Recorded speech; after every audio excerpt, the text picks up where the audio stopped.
The map before Rome, a continent of chaos. Tagline: before there was an empire, there was only wilderness, war, and a void waiting to be filled. National park opening scene, cinematic visual suggestion, dark clouds gather over a map of pre-Roman Europe, blurry, broken, and wild. Flickering fires mark tribal settlements. The camera swoops over misty forests, war-painted warriors, and crumbling stone circles. Voices chant in forgotten tongues. Narration, voiceover, before the eagle banners flew, before Latin echoed across mountains and rivers. Europe was a continent without a center. A chaos of tribes. A battlefield of gods. Globe Segment 1. A fractured continent. Europe before Rome is a mosaic of rival tribes and microcultures. The Celts dominate from Iberia to the British Isles, trading in gold and myths. Germanic tribes lurk east of the Rhine, restless and unknowable. In the south, Greek colonies scatter across the Mediterranean coastlines. Slavs, Illyrians, Thracians, Scythians, all unnamed on the maps. No common language, no permanent capitals, no borders, only zones of influence enforced by violence.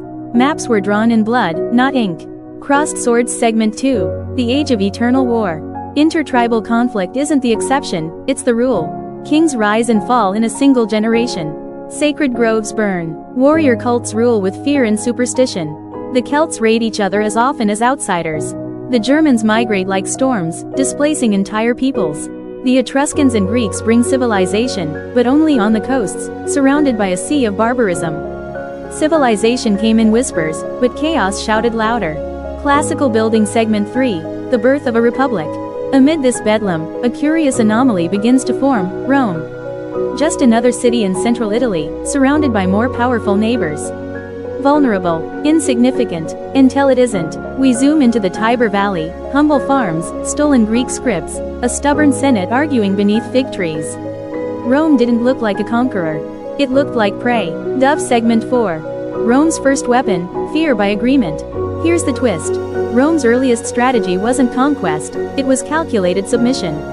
It made allies by offering protection, but the price was autonomy, tribute, and subtle debt.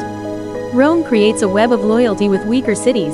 We'll protect you from the Gauls, if you give us your sons as hostages. Enemy tribes find themselves fighting each other while Rome sits back and absorbs the survivors. Rome didn't defeat her enemies. She let them destroy each other and built roads over their bones. Fire Final Sequence. The spark before the inferno. We end with a looming shot of the Italian peninsula. The Republic has quietly absorbed dozens of allies. Roads begin snaking outward. The map subtly shifts, but no one in Gaul, Hispania, or Germania is paying attention. Voiceover. The tribes thought they ruled the land. But Rome had begun to rule the rules. And the greatest conquest is the one no one sees coming. Firecracker Twist Recap. The earliest Roman strategy wasn't conquest. It was diplomacy through fear and debt. Rome didn't arrive with legions. It arrived with contracts. And by the time the swords came out, Europe was already hers.